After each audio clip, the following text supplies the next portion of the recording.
Guys, welcome back to my channel, and in this video we're going to be talking about Fiddle Leaf Fig care guide. And sorry that I didn't upload in a while, just because I don't know what I've been doing. And basically Fiddle Leaf Fig is a very controversial plant in my opinion, just because people have the most success with it, and some people don't have any success with it, and you're just left with a stick.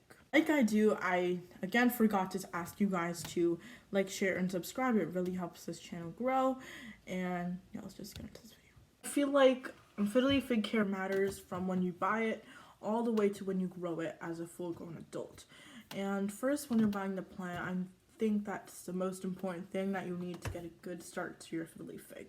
For example, here is mine, and he's kind of large in some people's eyes, and he's been throwing out leaves. I probably bought him when he's probably right here. He did skip a couple of notes for no random reason, and when he got to this leaf, I just thought that he was getting stunted and nothing much was going to happen until he threw out this guy. So don't be held back if one leaf grows wonky, because they are wonky beings. Okay, now he's down, so I can stop abusing him. I wasn't, but okay. So ask yourself where you actually bought the plant. Did you buy it from a nursery, or did you buy it from a big box store? Personally, this guy is from a big box store, because I do think that big box store plants are much more sturdier to any type of damage than if you were to buy it from a nursery. Just because nursery plants are like spoiled, they probably have everything that they need to actually grow, like if they were in their natural habitat.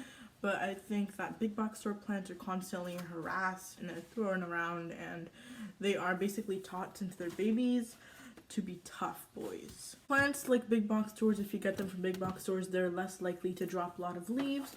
While if you get them from nurseries, you have the odds of losing all your leaves before you can start throwing the little tiny leaves like this, just because it's going to take much longer to get used to this completely different environment.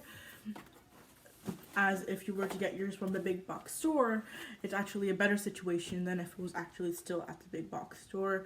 And when I first did get him, he did lose about like 3 leaves, and I was really concerned, but don't get discouraged because it's pretty normal with Fiddle Leaf Figs. And just because they're very large beings, you can't actually go down and spray everything down, or you're going to get through an entire bottle of pesticide or neem oil or whatever you're doing. And so basically what I would do is, when you're first buying it, I would check the soil and the leaves, and I actually received this guy as a birthday gift, so basically I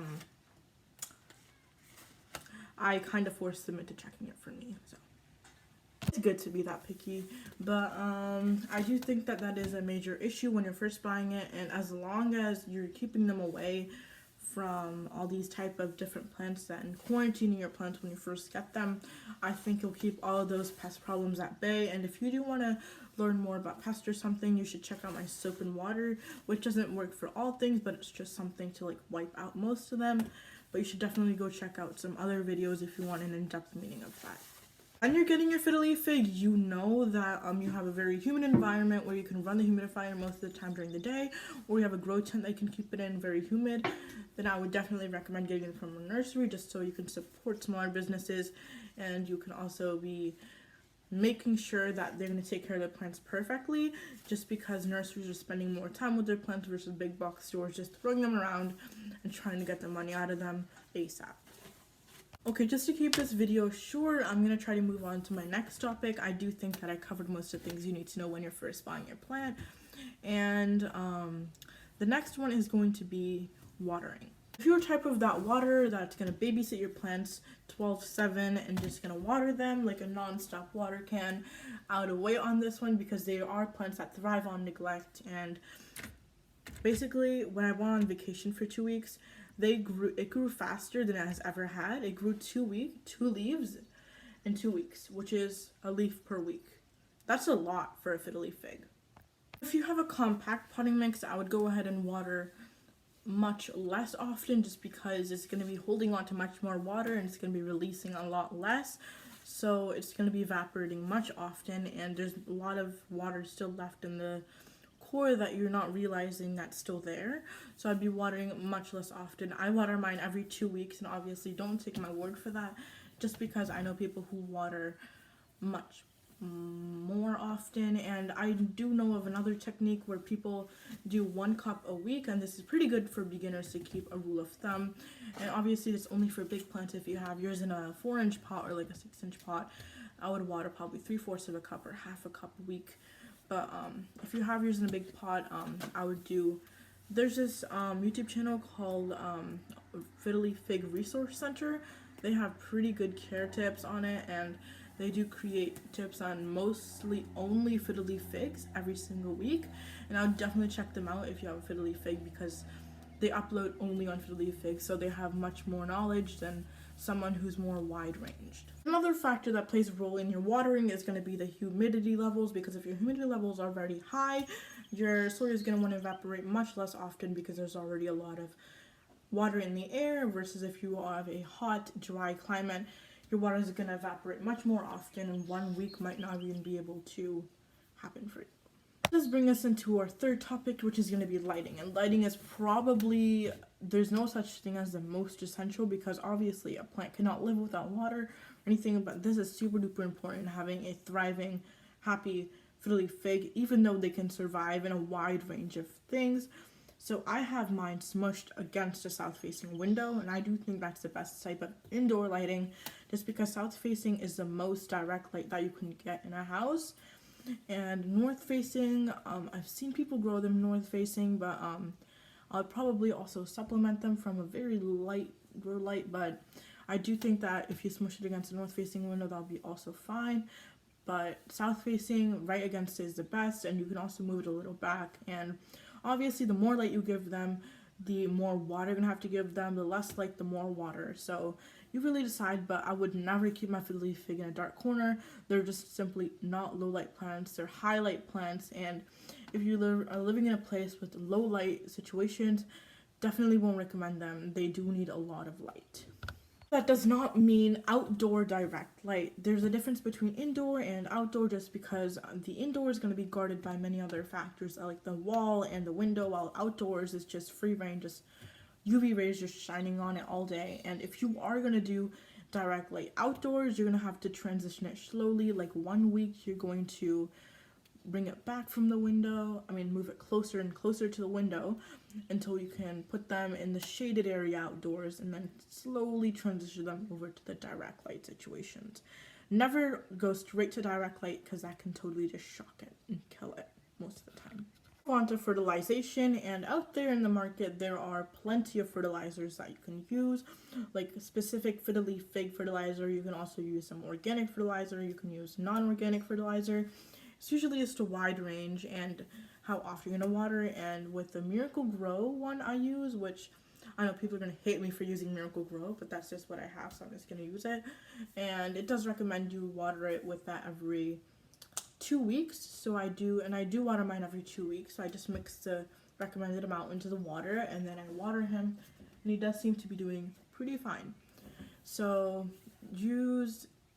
obviously, fiddle leaf fig specific fertilizer are going to be much better, just because they're not wide range. They're focused on getting the minerals essential for only fiddle leaf figs to grow. So if you want to get a fiddle leaf fig specific fertilizer, definitely recommend that. Example, if you're going to do the 1 cup method and your dosage says every 2 weeks, and 4 ml this is like totally random, don't do that unless your label says. If it says 4 ml every 2 weeks, you want to water every week, I would cut it down to 2 ml every week. And then the dosage of water as well. Obviously, putting a little bit of fertilizer every time rather than just popping fertilizer all at once is much better, because it's going to be able to use it and it's going to get a new fresh stock, rather than just having old fertilizer that it's going to use, like as if you're going to eat all at once after a week, or you're just going to have a little bit of food throughout the week. Now let's move on to the next topic, and this is probably not really necessary to keep your fiddle leaf fig alive, but it's necessary to keep it growing strong and healthy, bushy, or tall and leggy. Which is not what you want. What I'm talking about is pruning, and pruning is super important for fiddle leaf fig. And obviously, I'm not going to show you me pruning my fiddle leaf fig, just because I just do want it to get a little bit longer than this before I prune it. So I'm going to show you how to prune on this Mongolia tree branch, which does look super familiar to the Fiddle Leaf Fig branches as well. So in this video, I'm going to show you 2 types of pruning, and you can choose whatever you want. So this is the rule of thumb. You prune when it's a third of the height you want it to get. So if I were to want it to get to my ceiling, which is 9 feet, it's not 9 feet, I don't know. So if it was 9 feet, I would prune it at 3 feet. And so basically, oh, there's a bunch of pollen all over it, but okay. And so basically the first type of pruning is just going to be, I don't have scissors. Okay, I'm back. So basically I'm going to separate these. So for this one, I'm going to show you on this branch. The first type of pruning is obviously, I'm going to remove this one too, just so you can see. Okay, so basically pretend this is a branch and you want to find a node. Pretend this is my Fiddle Leaf Fig, and these are what nodes on your Fiddle Leaf Fig are going to look like. Right between your leaves, there should be a little line that is going to give you a leaf. Wherever there's a leaf, there should be a node.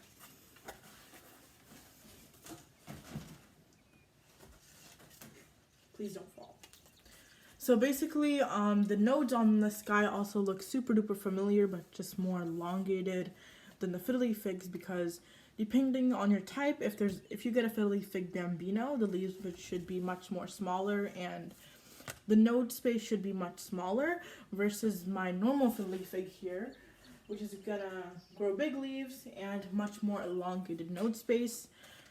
So yeah, you can choose whichever one you want, but definitely, I mean, in your opinion, if you want to get a more bushier plant and you're a more bushier person, I would get a Bambino. But if you were a tall person, that sounds so mean, so I would get a normal Fiddle Leaf Fig. And so basically I just find a node and pretend this is a Fiddle Leaf Fig leaf. And where are my scissors? Okay, so what I would do is I would just go down and I would find a node space, and this is where the new leaf would come out of. And I would just snip down a couple of nodes. And I'm also doing this for propagation purposes. I'm not propagating this one because I don't want it. And so basically your goal is to also want to propagate, because who doesn't want more plants unless you don't want more plants? If you don't want more plants, I'll just do it in front of that first node. If you want more plants, I'll just do 3 nodes like this, and I would just find in between the nodes, you don't want to snip the node or it's not going to grow roots, and just snip it at a 45-degree angle, preferably. And you have propagated it. And so basically what it's going to encourage is more side growth, and more side growth means more branches and more leaves, and that's what you want. That's your goal. For this one right now, pretend this was a cutting. I would just remove one of the leaves or 2 of the leaves depending on your cutting size, and I'll just plop that node only in water and let it grow roots, and you can pot it up and get a completely new Fiddle Leaf Fig. So let's just move on to the second way of propagating. This one is called budding, and this one is a technique where if you don't want to take some stem off of your plant and you want to keep your mother plant nice and long, you would do this one. And it's basically just snipping off the new leaf. I think both of them are the same, but this one's bud is just more mature than this one, so I'll just show you on this one, but they're the same thing. So what I would do is pretend this is also a Fiddle Leaf stem, but this is going to be the bud. You can see this little red thing, that's going to be your bud. And you would just come here. This is going to be satisfying. I like doing this. And you're just going to hold it like this, and you're just going to twist it like that until it exposes some of its skin. And I'm going to also show you on this one. Hold it like that, and there should be a peel on it. And that's basically just a peel to its new leaf, like that, like this peel. And you just notch it until it shows some of that skin, and you're also not taking a cutting of it. This is just a technique, and there's another technique called notching, and this is basically where you don't want to cut your plant, so you're just going to want to notch it. and there's not 100% chance that this will grow, but what you'll want to do is you'll just carve into your plant like that until you get about 50% into its leaf. And I wouldn't do this with a scissor, I would do this with a knife that's nice and sharp, or like a pruner with only one side that's sharp. And I would just do that until it's 50% into the stem. And what I'll do is make the Fiddle Leaf Fig think that it's been cut, but it's actually not. It's going to push out side growth as well as going from the top, but you're also taking chances here. It's not 100%. And this is if you already pruned it and you want to get more branches on those pruned branches or on the mother stem itself. So I made a mess. That's how you prune your Fiddle Leaf Fig, and this is just not a 101. I don't want to call this a 101 just because I didn't mention everything that I should. And yeah. Oh, one thing that I want to point out. So if your leaves are growing these, growing these red spots on them, really don't be concerned, because since I got mine, every leaf has been doing that, but it's actually nothing. So I think people compare it to like a blood clot in humans that's happening to this leaf. It'll usually just wear away, and this leaf used to have it, but it doesn't anymore. So yeah, don't worry about that. It's called edema, and it'll just usually just wear off as the leaf matures and hardens off. It's nothing to worry about unless it's really making holes in your leaves or something like that. I do think that's all that I want to talk about today with you guys, and do make sure to like and subscribe if you like my content. I do try to upload once a week, and also hope this helped you guys take care of your Fiddle Leaf Fig. Tell me how you take care of Fiddle Leaf Fig, or other care tips that I probably missed in this video, because I am not perfect. And let me know. See you guys in the next one. Bye.